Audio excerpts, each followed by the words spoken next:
when did you start praying the rosary? How did you overcome that it's just a very Western devotion? How did you overcome, Greek fathers who warn against using imagination and those types of things? And what has the rosary meant for you in your life?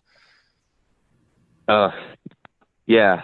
So, the Rosary is probably the most important prayer that I use.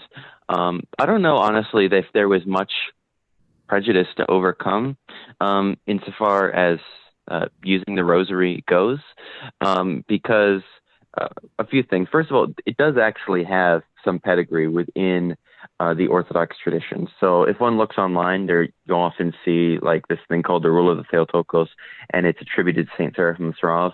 From my reading, it's not from Saint Seraphim of Sarov, but from Saint Seraphim Zvedinsky, I think is how you pronounce his name, and he's one of the new martyrs who died in 1918.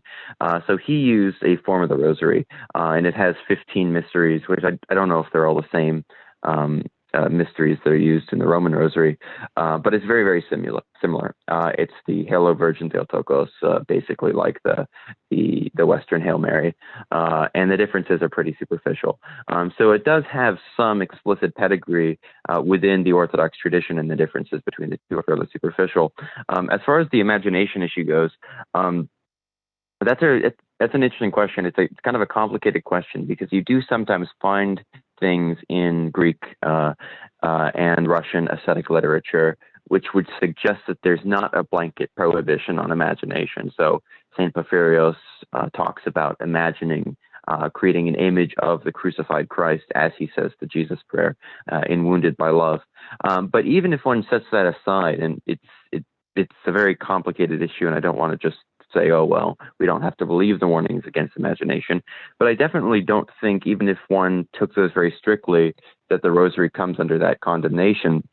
Because if meditating on the mysteries constitutes a spiritually dangerous practice, then we need to get rid of the whole liturgical calendar, because that's the whole point of the liturgical calendar, which is that every year we walk through the life of our Lord and Our Lady and contemplate what is actually achieved in the mysteries of salvation. And so I see the rosary as kind of entering into that contemplation on a daily basis and miniaturizing the liturgical calendar.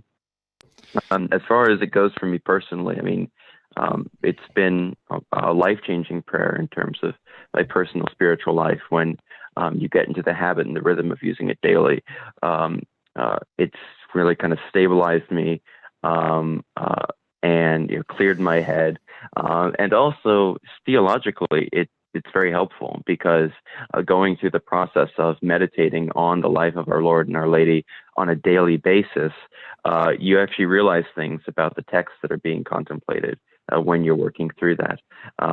As to when I started, I think I started saying at least a form of the rosary about 2 years ago, though it was about a year ago that I started using it on a daily basis.